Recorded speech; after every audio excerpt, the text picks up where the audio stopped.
सभी को नमस्कार। कृषि रसायन के अध्याय 2 के लेक्चर नंबर 8 में एक बार फिर से आप सभी का स्वागत है। तो आज का जो हमारा टॉपिक है वो है हमारा कि मृदा में पाए जाने वाले सूक्ष्म जीव। ठीक है, मिट्टी के अंदर कौन कौन से सूक्ष्म जीव पाए जाते हैं, उन सारे सूक्ष्म जीवों का आज हम क्या करेंगे, अध्ययन करेंगे। ठीक है भाई, तो आपकी जो बुक में दे रखे हैं वो जितने भी सूक्ष्म जीव हैं उनको कितने भागों में वर्गीकृत कर दिया गया, 5 भागों में वर्गीकृत कर दिया गया। ठीक है, सूक्ष्म जीव नाम से ही ऐसा है, सूक्ष्म मतलब कुछ सूक्ष्म जीव तो ऐसे होते हैं जो आपकी नग्न आंखों से भी आपको दिखाई नहीं देते। ठीक है ना, 1 ग्राम में 1 करोड़ सूक्ष्म जीवाणु हो सकते हैं, तो इतने छोटे आकार के भी पाए जाते हैं। ठीक है, तो इसकी डेफिनेशन हम देखेंगे, इसके बाद जितने भी 5 प्रकार हैं उनको हम बारी बारी से पढ़ेंगे। ठीक है, चलो पैराग्राफ की तरफ चलते हैं। क्या लिख रखा है भाई, देखो, भूमि मृत पदार्थों का केवल जड़पुंज नहीं है, यानी भूमि में केवल मृत अवशेष ही नहीं है, भूमि के अंदर सूक्ष्म जीवित अवस्था में जीवाणु भी पाए जाते हैं। ठीक है, इसमें अनेक प्रकार के जीव निवास करते हैं जिनमें से अधिकांश को नंगी आंखों से देखा भी नहीं जा सकता। काफी सारे ऐसे हैं जिनको आप नग्न आंखों से देख भी नहीं सकते हो। ठीक है, अतः इन्हें क्या कहते हैं भाई, सूक्ष्म जीव कहते हैं। इस वजह से इनको क्या बोलते हैं, हम सूक्ष्म जीव बोलते हैं। अब ज्यादातर सूक्ष्म जीव ऐसे होते हैं जो खेती के लिए कैसे होते हैं, लाभकारी होते हैं, कृषि मित्र की तरह, कृषक मित्र की तरह व्यवहार करते हैं। लेकिन कुछ सूक्ष्म जीव ऐसे भी होते हैं जिनसे क्या है, हमको खेती में नुकसान होता है, जो हमारे लिए कैसे होते हैं, हानिकारक भी होते हैं। ठीक है, तो यहां हम दोनों की ही चर्चा करेंगे। देखो आगे लिख भी रखा है कि इन सूक्ष्म जीवों में से अधिकांश जो होते हैं वो कृषक के लिए मित्र की तरह व्यवहार करते हैं, मतलब किसान की तरह, मित्र की तरह व्यवहार करते हैं। और काफी सारे ऐसे भी होते हैं जो क्या है, हमारे लिए हानिकारक प्रभाव उत्पन्न करते हैं, हमारी फसलों को क्या करते हैं भाई, नुकसान पहुंचाते हैं। ठीक है, देखो भाई नीचे कुछ ऐसे भी हैं जो अनेक प्रकार के क्या करते हैं, फसलों में रोग उत्पन्न करते हैं, और रोग उत्पन्न करने से हमारी कृषि उपज कैसी हो जाती है, कम हो जाती है। तो 5 भागों में वर्गीकृत किया है, जिसमें सबसे पहला है जीवाणु। जीवाणु को इंग्लिश में क्या बोलते हैं, बैक्टीरिया। जीवाणु को इंग्लिश में क्या बोलते हैं भाई, बैक्टीरिया। ठीक है, लाइन टू लाइन पढ़ेंगे, यहीं से आपको क्वेश्चन मिल जाएगा। ठीक है, जो आपके 1 नंबर में बन सकता है, या पूरा इन जीवाणुओं को आपको पूछ सकता है कि मृदा में पाए जाने वाले सूक्ष्म जीवाणुओं के बारे में बताइए, तो 2 नंबर का क्वेश्चन भी आपको मिल सकता है। ठीक है ना, या आपसे पूछ ले कि मुझे प्रोटोजोआ के बारे में बताइए, प्रोटोजोआ पर टिप्पणी कीजिए, जीवाणुओं पर टिप्पणी कीजिए, कवक फंजाई पर टिप्पणी कीजिए, इस तरीके से भी आपको क्वेश्चन मिल सकता है, छोटा छोटा 1 नंबर का। ठीक है, देखो भाई कि मृदा में सूक्ष्म जीवों में से जो 90% है वो कौन सा है, जीवाणु है। तो पहला क्वेश्चन तो यही मिल गया कि मृदा में 90% या मृदा में जीवाणुओं का कितना प्रतिशत पाया जाता है। तो मृदा में जो बैक्टीरिया है उनका कितना प्रतिशत पाया जाता है, 90%, यानी सर्वाधिक मात्रा में अगर मिट्टी में कोई उपस्थित है तो वो कौन उपस्थित है भाई, जीवाणु उपस्थित है। ठीक है, आगे चलते हैं। ऊपरी सतह की उपजाऊ मिट्टी में तो प्रति ग्राम 10 करोड़ तक जीवाणु हो सकते हैं। सोचो भाई, 1 ग्राम के अंदर 10 करोड़ जीवाणु, कितने ज्यादा है। मतलब छोटे से के अंदर 1 ग्राम कितनी सी होती है मिट्टी, उसके अंदर 10 करोड़ जीवाणु, मतलब इतने छोटे आकार के ये होते हैं। नैनोमीटर, पाइकोमीटर, फेम्टोमीटर तक इनकी 10⁻⁻15 मीटर तक की इनकी क्या हो जाती है, इनकी व्यास हो जाता है भाई, इनका आकार हो जाता है। ठीक है, देखो ये एक कोशिकीय सूक्ष्म जीव है। बहुत इंपॉर्टेंट बात कि इनके अंदर कैसी कोशिका पाई जाती है भाई, एक कोशिका। बताओ मुझे, मनुष्य एक कोशिकीय है या बहुकोशिकीय है? अभी कुछ तो एक कोशिकीय बोल रहे होंगे, है ना। मनुष्य कैसा है भाई, बहुकोशिकीय। हमारा जो शरीर है बहुत सारी कोशिकाओं से मिलकर बना है। ठीक है, तो हम बहुकोशिकीय जीव है ना कि एक कोशिकीय। एक कोशिकीय कौन होता है, और कौन होता है जीवाणुओं के अलावा, प्रोटोजोआ है वो कैसा होता है, एक कोशिकीय जीव होता है। आप बायोलॉजी में इसको और अच्छे से पढ़ रहे होंगे। ठीक है, आगे चलते हैं। ये एक कोशिकीय सूक्ष्म जीव हैं। आगे देखो, इन जीवाणुओं की सूक्ष्मता का बात इस बात से अनुमान लगाया जा सकता है कि इनमें शायद ही कोई जीवाणु 1/250 मिलीमीटर से अधिक लंबा हो। 1/250 का मतलब 250 का भाग दो इसमें तो कितना आएगा, 0.004, यानी 0.004 मिलीमीटर। सिर्फ इतनी सी लंबाई है, मतलब बहुत ही छोटा है भाई। मिलीमीटर का मतलब क्या होता है, 10⁻³ मतलब पॉइंट के बाद 3 जीरो और लगा दो। इन शॉर्ट आपका मतलब इतना सा ही है कि ये भाई बहुत आकार में कैसे हैं, छोटे हैं। ठीक है ना, समझ गए आप बात को। आगे चलते हैं। ये लंबे होकर 2 टुकड़ों में बढ़ जाते हैं। इनका वृद्धि ढंग आश्चर्यजनक रूप से तेजी से चलता है। जैसे ही लंबे होते हैं वैसे ही 2 टुकड़ों में बढ़ जाते हैं, और दोनों टुकड़े अलग अलग क्या करते हैं भाई, जीवाणुओं का काम करते हैं।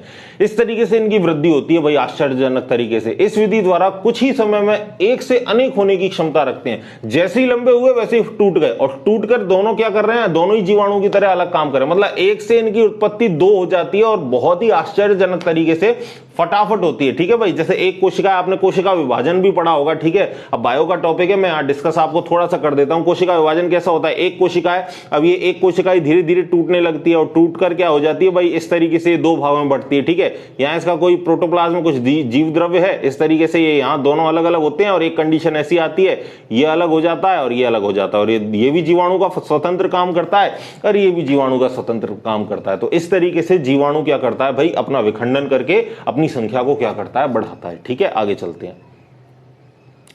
इनका भूमि की उर्वरकता को बनाए रखने में अधिकांश जो सबसे बड़ा जो हाथ है वो इन्हीं का है, किनका, जीवाणु का। ये भूमि की उर्वरकता को भी क्या करते हैं भाई, मेंटेन करके रखते हैं, बनाए रखते हैं, ठीक है। ये जीवाणु जैव पदार्थ की नाइट्रोजन को नाइट्रेट के रूप में बदलने का तथा वायुमंडल की नाइट्रोजन का भूमि में यौगिकीकरण करने का महान कार्य करते हैं, ठीक है। तो वायुमंडलीय नाइट्रोजन को भूमि में जो स्टोर करने का काम करते हैं वो भी कौन करते हैं भाई, जीवाणु ही करते हैं। जीवाणु अपने भोजन के लिए इनको उपयोग में लेते हैं और उपयोग में लेकर इनका क्या करते हैं, स्थिरीकरण करते हैं, पौधों को उपलब्ध करवाते हैं। आगे आ रहा है ये टॉपिक नाइट्रोजन स्थिरीकरण का, ठीक है। आगे देखो, परंतु कुछ जीवाणु पौधे में विशेष रोग भी पैदा करते हैं। सारे ही जीवाणु लाभदायक नहीं है, कुछ हानिकारक भी हैं जो क्या करते हैं, पौधों को विभिन्न रोग प्रदान करते हैं। तो इन शॉर्ट इस पैराग्राफ में हमने क्या पढ़ा कि मिट्टी के अंदर आपके 90% क्या पाए जाते हैं, जीवाणु, जो आकार में कैसे हैं, छोटे हैं, लगभग 1/250 मिलीमीटर का इनका आकार होता है। और जैसे ही ये बड़े होते हैं वैसे ही ये विखंडित होकर क्या कर लेते हैं भाई, अपनी संख्या बढ़ा लेते हैं और हर खंड इनका क्या करता है, एक जीवाणु का काम करता है। दूसरी बात हमने क्या पढ़ी कि ये ज्यादातर जीवाणु जो है वो मिट्टी के लिए कैसे हैं, लाभदायक है, मिट्टी की उर्वरक क्षमता को बनाए रखते हैं। लेकिन कुछ जीवाणु ऐसे भी हैं जो क्या करते हैं, पौधों को रोग प्रदान करते हैं। समझ गए पूरा पैराग्राफ। आगे चले भाई दूसरे पैराग्राफ की तरफ। दूसरा पैराग्राफ बहुत ही बढ़िया, एक्टिनोमाइसिटीज। एक्टिनोमाइसिटीज समझो भाई। अब एक्टिनोमाइसिटीज का पहला जो है कि इसका जो प्रतिशत है वो कितना है, 9%। 90% तो कौन थे भाई, जीवाणु। 9% कौन है, एक्टिनोमाइसिटीज। बचे 1% में सारे आ जाएंगे, ठीक है। देखो, मृदा सूक्ष्मजीव, देखना भाई पैराग्राफ को, मृदा सूक्ष्मजीव जीवों में लगभग 9% एक्टिनोमाइसिटीज है।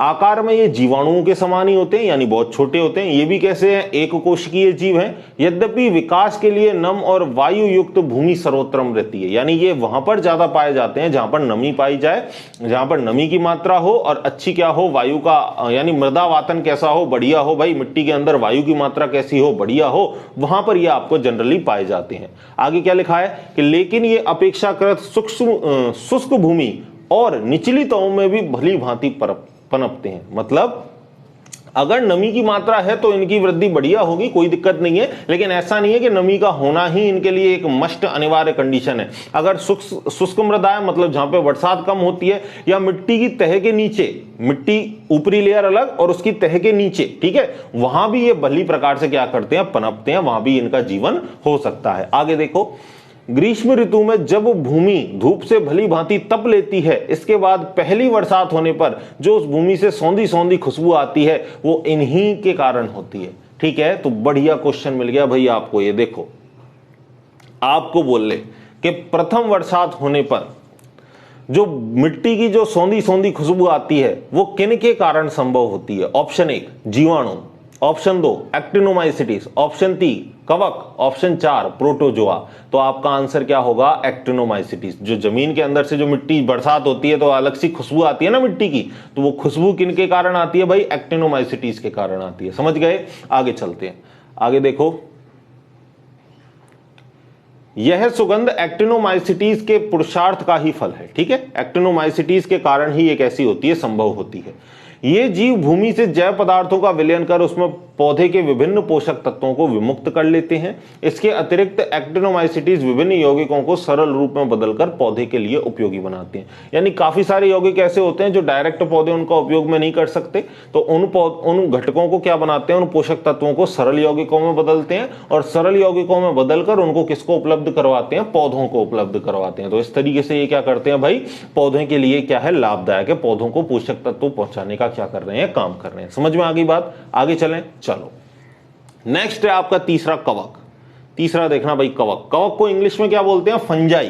क्या बोलते हैं, फंजाई। ठीक है, देखो जो भूमि कुछ कुछ अम्लीय होती है और जिसमें जैव पदार्थों की अधिकता होती है उसमें कवक अधिकता से पाए जाते हैं। यानी अगर मिट्टी के अंदर अम्लीयता है, अम्ल की मात्रा ज्यादा है, तो वहां पर आपके जो पाए जाएंगे वो कौन पाया जाएगा, कवक पाया जाएगा, फंजाई पाया जाएगा। आगे देखो, यह बहुकोशिकीय जीव है लेकिन इसमें पर्णहरित नहीं पाया जाता। बहुत इंपॉर्टेंट लाइन, इसको याद रखोगे कि जो कवक होते हैं वो कैसे होते हैं, बहुकोशिकीय जीव होते हैं लेकिन इनके अंदर पर्णहरित नहीं पाया जाता। ठीक है, आगे देखो, आगे देखो, ये अपनी शक्ति कार्बन और जैव पदार्थों से ग्रहण करते हैं। यानी खुद के लिए जो पोषण पदार्थ प्राप्त करते हैं वो किससे प्राप्त करते हैं, कार्बन से और विभिन्न जैविक पदार्थों से अपना पोषण प्राप्त करते हैं। आगे देखो, म्यूकस, पेनिसिलियम, फ्यूजेरियम इत्यादि विभिन्न फफूंदी तथा खमीर एवं कवक इस वर्ग में सम्मिलित हैं। ठीक है, तो ये पेनिसिलियम हो गया, फ्यूजेरियम हो गया और विभिन्न प्रकार के जो फफूंद हो गए वो इस वर्ग में क्या है, सम्मिलित है। ठीक है,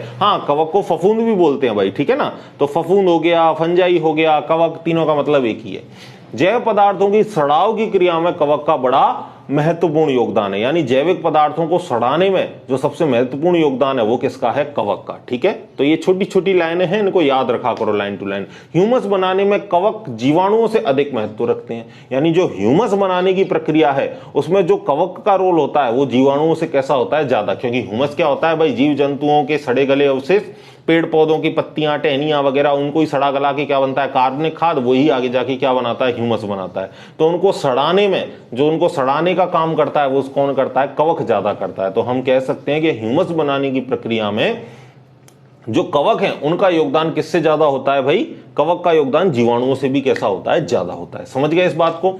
आगे देखो, आगे, लेकिन ये अमोनियम यौगिकों को नाइट्रेट में बदलने की क्षमता नहीं रखते। जो कौन रखता है भाई, जीवाणु रखते हैं उस क्षमता को। ठीक है, तो याद रखना, जीवाणु क्या करते हैं भाई, जीवाणु तो वायुमंडलीय नाइट्रोजन को नाइट्रेट में बदलने का कार्य करते हैं लेकिन कवक कोई इस प्रकार का काम नहीं करते। यानी जो नाइट्रीकरण की प्रक्रिया है उसमें कवक का कोई योगदान नहीं है, वहां पर सिर्फ और सिर्फ किसका योगदान है, जीवाणुओं का योगदान है। ठीक है, समझ गए इस बात को। आगे चलते हैं।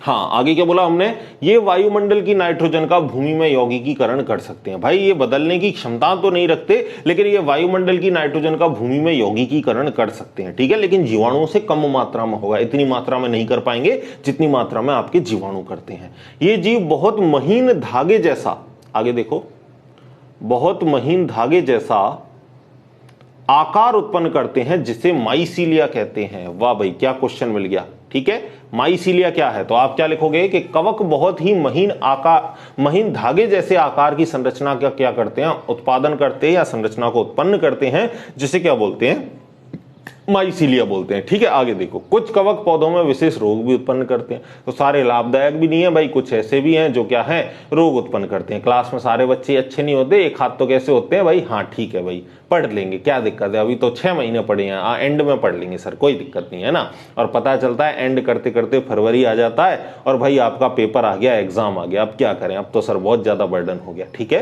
तो आपको कंटिन्यूअस पढ़ना है, लगातार पढ़ना है, इस तरीके का आपको बर्डन अपने सिर पर इकट्ठा नहीं करना। ठीक है भाई, चलो आगे की बात करते हैं।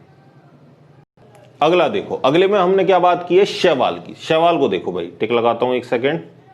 देखो शैवाल, शैवाल को क्या बोलते हैं इंग्लिश में, एल्गी। इसको क्या बोलते हैं भाई, एल्गी। ठीक है, समझना है इस बात को। इस वर्ग में अति सूक्ष्म से लेकर कुछ बड़े बड़े पौधे सम्मिलित हैं। अति सूक्ष्म से लेकर कुछ बड़े बड़े पौधे सम्मिलित हैं। ठीक है, जिनमें पर्णहरित पाया जाता है। और इनमें क्या पाया जाता है, एल्गी में भाई पर्णहरित पाया जाता है। अधिक नम स्थानों में शैवाल अधिकता से पाए जाते हैं। जो अधिक नम वाले स्थान है वहां पर शैवाल आपके अधिकता से मिलेंगे। कुछ शैवाल का विशेष महत्वपूर्ण जीवाणुओं को उनके निम्नलिखित कार्यों में संपादन में सहायता पहुंचाना है। यानी जो शैवाल है वो क्या करता है, आपका जीवाणुओं को उनके विभिन्न कार्यों में सहायता प्रदान करता है। अब जीवाणुओं के ऐसे कौन कौन से कार्य हैं जिनमें सहायता प्रदान करता है शैवाल, उसको देखो। जैसे आपके पौधे के ऊतकों का अपघटन हो गया, पोषक तत्वों का विमुक्तिकरण हो गया, ह्यूमस का संश्लेषण हो गया। इन तीनों कामों में जो आपका शैवाल है वो किसकी सहायता करता है भाई, जीवाणुओं की सहायता करता है। ठीक है, समझ गए। पांचवा आपका आ गया लास्ट, प्रोटोजोआ। पांचवा कौन सा आ गया भाई, प्रोटोजोआ। प्रोटोजोआ क्या है, देखो भाई, ये एक कोशिकीय जीव है, इनमें एक कोशिका पाई जाती है जो बैक्टीरिया की अपेक्षा बड़े होते हैं। यानी आकार में अगर हम इनकी बात करें तो ये बैक्टीरिया से कैसे होते हैं भाई, बड़े होते हैं आकार में। इनके जीवन के लिए वायु और भोजन दोनों आवश्यक है, वायु भी इनको चाहिए और खाने के लिए इनको पोषक पदार्थ भी चाहिए। अतः ये भूमि की ऊपरी सतह में ही पाए जाते हैं, क्योंकि जो भोजन होगा वो ज्यादातर कहां होगा, भूमि की ऊपरी सतह पर। तो ये भूमि की ऊपरी सतह पर क्या है, अधिक मात्रा में पाए जाते हैं। आगे देखो, खाद की विघटन की क्रिया में इन जीवों का बड़ा योगदान है। ठीक है, तो खाद को हम कहां डालते हैं, भूमि की ऊपरी सतह में। तो उसकी भूमि की ऊपरी सतह में उस खाद से ये क्या करते हैं भाई, पोषक तत्वों की प्राप्ति करते हैं। तो उसके खाद के विघटन की क्रिया में सबसे बड़ा जो योगदान है वो किसका है, आपका प्रोटोजोआ का है। ठीक है भाई, पांचों जीवाणु, पांचों जो आपके जीव थे, सूक्ष्म जीव थे, वो आपके यहां पर क्लियर हो गए। आगे देखो, मृदा जीवाणुओं के कार्य। मृदा जीवाणुओं के कौन कौन से कार्य हैं। पहला, नाइट्रीकरण, ये नाइट्रीकरण की क्रिया करते हैं। नाइट्रोजन यौगिकीकरण करते हैं। भूमि के अकार्बनिक घटकों का परिवर्तन करते हैं। अकार्बनिक घटकों का परिवर्तन करने का काम भी कौन करते हैं भाई, ये यही सूक्ष्म जीवाणु करते हैं, जो आपने 5 पढ़े अभी। ठीक है, आगे देखो, आगे क्या लिख रखा है कि कार्बोहाइड्रेट का विभंजन, विभंजन का मतलब तोड़ना, टुकड़े करना, विखंडन, तथा अथवा जैविक द्रव्यों का खनिज में परिवर्तन। ठीक है, तो आपके कार्बोहाइड्रेटों का विभंजन हो गया और जैव द्रव्यों का खनिज में परिवर्तन हो गया, मिनरल्स में परिवर्तन हो गया। ये काम भी आपका कौन करता है, सूक्ष्म जीव करते हैं। विनाइट्रीकरण, नाइट्रीकरण और विनाइट्रीकरण दोनों की जो क्रिया है वो किसके द्वारा संभव होती है, आपके सूक्ष्म जीवाणुओं द्वारा। हमने पढ़ा था ना, नाइट्रोसोमोनास, नाइट्रोबैक्टर, ये आए थे आपके जीवाणु, पढ़ा था हमने कल की क्लास में। ठीक है, इससे पिछली वाली क्लास में। तो लेक्चर आप कंटिन्यूअस देखो तो कोई दिक्कत वाली बात आपको आएगी नहीं। तो ये जितने भी कार्य हैं ये किसके द्वारा संपादित होते हैं भाई, जितने भी कार्य दे रखे हैं सारे के कार्य कौन से संपादित होते हैं, सूक्ष्म जीवों के द्वारा संपादित होते हैं। आगे देखो, अगला है नाइट्रोजन स्थिरीकरण। ठीक है, नाइट्रोजन स्थिरीकरण समझो भाई, नाइट्रोजन स्थिरीकरण क्या है। पहले तो मैं इसकी डेफिनेशन को आपको दिखा देता हूं। देखो डेफिनेशन क्या है, वायुमंडलीय नाइट्रोजन को जीवाणुओं द्वारा ग्रहण कर भूमि या पौधों को उपलब्ध कराना ही क्या है, नाइट्रीकरण है। ठीक है, क्या बोला हमने, वायुमंडलीय नाइट्रोजन को जीवाणुओं द्वारा ग्रहण करके। वायुमंडलीय नाइट्रोजन को ग्रहण कौन करेगा, जीवाणु ग्रहण करेंगे, और जीवाणु ग्रहण करने के पश्चात उनको किसको उपलब्ध करवाएंगे, पौधों को उपलब्ध करवाएंगे। यह प्रक्रिया क्या कहलाती है, नाइट्रोजन स्थिरीकरण या नाइट्रोजन यौगिकीकरण भी आप इसको कह सकते हो। समझ गए आप बात को। वायुमंडलीय नाइट्रोजन पहले ग्रहण कौन करेगा, जीवाणु।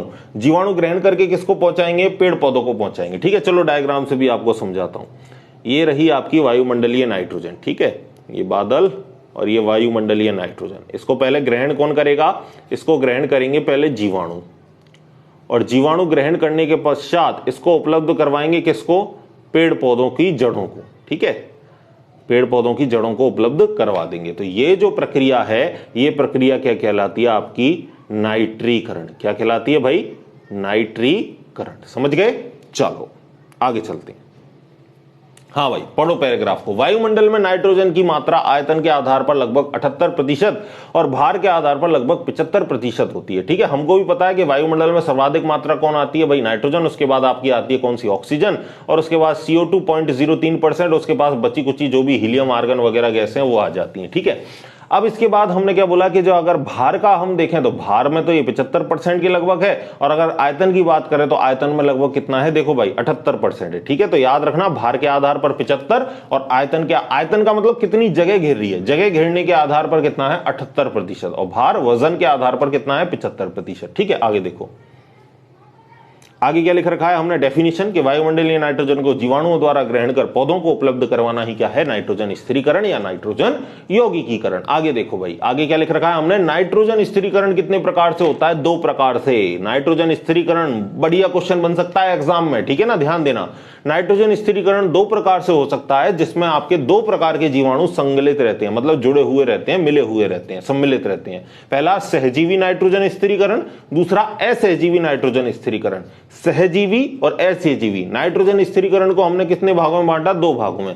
पहला है आपका सहजीवी नाइट्रोजन स्थिरीकरण और दूसरा है आपका असहजीवी नाइट्रोजन स्थिरीकरण। ठीक है, दोनों को एक एक करके बारी बारी से पढ़ते हैं। पहला देखो, पहला है आपका सहजीवी नाइट्रोजन स्थिरीकरण। ठीक है, अधिकांश फलीदार पौधे जिसमें आपके सनई, ढैंचा, बरसीम, मटर, मूंग, चना, अरहर आदि की जड़ों में अनेक छोटी छोटी ग्रंथियां होती हैं। लेग्यूमिनेसी कुल के पादपों में छोटी छोटी ग्रंथियां पाई जाती हैं। ये आपने पढ़ रखा है, बायो में भी पढ़ रखा है, बायो में भी आपके टॉपिक है, तो वहां भी आपने भली प्रकार इसको पढ़ रखा होगा। ठीक है, इन ग्रंथियों में वायुमंडल से मृदा में नाइट्रोजन स्थिरीकरण वाले बैक्टीरिया निवास करते हैं। ठीक है, बैक्टीरिया दलहनी पौधों से ऊर्जा की आवश्यकता के लिए कार्बोहाइड्रेट लेते हैं और पौधों को नाइट्रोजन देते हैं। तो ठीक है भाई, लेग्यूमिनेसी कुल के पादपों में क्या होता है, उनकी जड़ों में ये जीवाणु रहते हैं और जीवाणु क्या करते हैं भाई, जीवाणु दोनों काम करते हैं कि पेड़ पौधों से तो पोषक तत्व प्राप्त करते हैं खुद के जीने के लिए, बदले में पेड़ पौधों को क्या देते हैं भाई, बदले में पेड़ पौधों को नाइट्रोजन देते हैं। ठीक है, तो ये वाली कहानी हो गई कि भाई दोनों ही एक दूसरे का भला कर रहे हैं, तू कुछ मुझे दे, मैं कुछ तुझे देता हूं। ठीक है, ये पेड़ पौधा रहा, इसकी जड़ों में ये मान के चलो ये जीवाणु रह रहा है और जीवाणु क्या कर रहा है भाई, इससे पोषक तत्व ले रहा है और बदले में इसको क्या दे रहा है, बदले में पेड़ पौधों की जड़ों को क्या दे रहा है भाई, नाइट्रोजन दे रहा है। ठीक है, तो खुद के खाने के लिए तो पेड़ पौधों से पोषक तत्व प्राप्त कर लिया, ऊर्जा प्राप्त कर ली, और बदले में पेड़ पौधों की जड़ों को क्या दे दिया, नाइट्रोजन दे दिया। तो इस तरीके से इस प्रकार के जीवन को हम क्या कहते हैं, सहजीवन। मतलब दोनों एक दूसरे की, दोनों जो पार्टी है वो एक दूसरे की क्या कर रही है, मदद कर रही है। ठीक है, इस प्रकार के जीवन को हम क्या कहते हैं, सहजीवन, क्योंकि दोनों ही एक दूसरे की क्या कर रहे हैं, सहायता कर रहे हैं। ठीक है, तो इस प्रकार के हम जो नाइट्रोजन स्थिरीकरण को नाम देंगे वो क्या नाम देंगे हम, सहजीवी नाइट्रोजन स्थिरीकरण। समझ में आ गया बढ़िया से। अब यही सारी बातें आपको पैराग्राफ में लिख रखी हैं, चलो एक बार पढ़ भी लेते हैं। ठीक है, कंजूसी किसी बात की हमारे को है नहीं। ठीक है भाई, चलो देखते हैं। ठीक है, ध्यान दो आगे क्या लिखा हमने, इस प्रकार परस्पर ये एक दूसरे को लाभ पहुंचाते हैं, एक दूसरे को सहायता पहुंचाते हैं, इसलिए बैक्टीरिया और दलहनी पौधे के संबंध को सहजीवन कहते हैं। इस प्रकार से दोनों को जो सहायता पहुंचा रहे हैं, तो इस प्रकार के जीवन को हम सहजीवन कहेंगे और इस प्रक्रिया में भाग लेने वाले जीवों को सहजीवी कहते हैं। इस प्रकार के जो प्रक्रिया है उसमें भाग लेने वाले जीवाणु को हम क्या कहेंगे, सहजीवी कहेंगे। सहजीवी जीवाणु राइजोबियम प्रजाति से संबंधित है। किससे प्रजाति से, राइजोबियम प्रजाति से संबंधित है। और जो पौधे हैं वो किससे संबंधित है, लेग्यूमिनेसी कुल के पादपों से संबंधित है। ठीक है, तो जीवाणु तो राइजोबियम से और पेड़ पौधे लेग्यूमिनेसी कुल से। ठीक है, आगे देखो, और ये दलहनी पौधों के सहजीवन में वायुमंडलीय नाइट्रोजन का यौगिकीकरण कर देते हैं। समझ गए आप बात को, पूरे पैराग्राफ को समझ गए। अब देखो ग्रंथि का निर्माण, कैसे ग्रंथि का निर्माण होता है। ठीक है, हमने क्या बोला कि पेड़ पौधे की जड़ों में ये जीवाणु क्या करते हैं, ग्रंथियों का निर्माण करते हैं और उस ग्रंथि के अंदर ये क्या है, रहते हैं। तो पेड़ पौधे से तो पोषक तत्व प्राप्त करते हैं, बदले में इसको क्या देते हैं, नाइट्रोजन देते हैं। तो अब ये जो ग्रंथि का निर्माण है ये किस तरीके से होता है, उसी चीज को हम यहां समझते हैं। देखो भाई, ग्रंथि का निर्माण, नाइट्रोजन स्थिरक बैक्टीरिया जड़ों में प्रवेश करके संक्रमण नलिका बनाते हैं। तो पहले तो क्या करते हैं, जड़ों में प्रवेश कर दिया, घुस लिए उसमें और घुसकर उसमें एक नलिका की संरचना करेंगे। यह संक्रमण नलिका संपूर्ण मूल रोम में फैलकर मूलक व कॉर्टेक्स तक पहुंच जाती। कॉर्टेक्स सही कर लेना, कॉर्टेक्स का मतलब ऊतक, कॉर्टेक्स तक पहुंच जाती है। बैक्टीरिया कॉर्टेक्स के विभाजन को प्रोत्साहित करते हैं, इस प्रकार जड़ों में ग्रंथि बन जाती है। ठीक है, अब देखो पूरी कहानी को समझना, पहले एक लाइन से क्या करना है हमको, किस प्रकार समझेंगे। ये पेड़ पौधा है, ये समझ लो इसकी जड़ें हैं। ठीक है, तो जड़ों के अंदर ये जीवाणु आपका गया और जाकर इसने क्या कर लिया, इस नलिका में प्रवेश कर लिया और एक नली, इस जड़ों में घुसकर एक नलीदार संरचना बना ली, नलिका का निर्माण कर लिया। फिर नलिका का निर्माण करके ये क्या है, संपूर्ण मूल रोम तक फैलकर मूलक व कॉर्टेक्स तक पहुंच जाएगा। मूल रोम का मतलब पता है ना आपको, जड़ों का जो सिरा है, जड़ों का जो सिरा है वो क्या होता है आपका, मूल रोम होता है, जो मिट्टी को खोदकर जड़ को फैलने में क्या करता है, सहायता प्रदान करता है। तो ये जड़ों के सिरे को हम क्या बोलते हैं, मूल रोम बोलते हैं। तो क्या बोल रहा है कि मूल रोम में फैलकर मूलक व कॉर्टेक्स तक पहुंच जाते हैं और बैक्टीरिया कॉर्टेक्स के विभाजन को प्रोत्साहित करते हैं। मतलब इसको विभाजन को प्रोत्साहित करते हैं, इसको फैलने को प्रोत्साहित करते हैं और इस प्रकार जड़ों में किसका निर्माण हो जाता है, ग्रंथि का निर्माण हो जाता है और ये जीवाणु उस ग्रंथि के अंदर रहते हैं। ठीक है, आगे देखो, आगे देखो, पादप वृद्धि की प्रारंभिक अवस्था में बैक्टीरिया जड़ों पर संक्रमण करते हैं। प्रारंभिक अवस्था में तो क्या करते हैं भाई, बैक्टीरिया जड़ों के ऊपर संक्रमण करते हैं। प्रारंभिक अवस्था में बैक्टीरिया पौधों के ऊपर निर्भर रहती है, यानी अभी कोई नाइट्रोजन उपलब्ध नहीं करवाई, अभी तो क्या है, सिर्फ बैक्टीरिया जम गया और पेड़ पौधों से क्या कर रहा है भाई, पोषण प्राप्त कर रहा है, खाना प्राप्त कर रहा है। मतलब खुद को जीवित रहने के लिए पेड़ पौधों से क्या ले रहा है, पोषक तत्व ले रहा है, एनर्जी ले रहा है और बाद में पौधों को नाइट्रोजन देकर लाभ पहुंचाते हैं। यानी पहले तो खुद की पेट पूजा, बाद में काम दूजा। तो पहले तो पेड़ पौधों से क्या करना है, पोषक तत्व की प्राप्ति करनी है, बाद में बदले में हम इनको क्या देंगे भाई, नाइट्रोजन को उपलब्ध करवाएंगे। आगे देखो, इस प्रकार ग्रंथियों में उपस्थित बैक्टीरिया का विकास एवं नाइट्रोजन स्थिरीकरण का कार्य प्रारंभ हो जाता है। तो ये जीवाणु क्या करते हैं राइजोबियम के, पहले तो भाई पोषक तत्व प्राप्त करते हैं खुद के लिए और बाद में इनको नाइट्रोजन उपलब्ध करवाते हैं। आगे देखो, सहजीवी नाइट्रोजन स्थिरीकरण बैक्टीरिया, ठीक है, पूरी सारणी याद रखनी है आपको, पूछी जा सकती है, पूरी सारणी आप अच्छे से याद करोगे। समझा देता हूं, देखो देखो भाई ध्यान देना। ग्रंथियों में नाइट्रोजन स्थिरीकरण करने वाले बैक्टीरिया की राइजोबियम जाति में वर्गीकरण करते हैं। प्राय राइजोबियम की कुछ जातियां व निश्चित पौधे की जड़ों पर ग्रंथियां बनाती हैं। सामान्यतः इन बैक्टीरियाओं को पोषित पौधों के आधार पर भिन्न भिन्न जातियों में वर्गीकृत किया गया है। ठीक है, राइजोबियम की प्रजातियां हैं भाई, उनकी प्रजातियों को क्या है हमने वर्गीकृत किया है।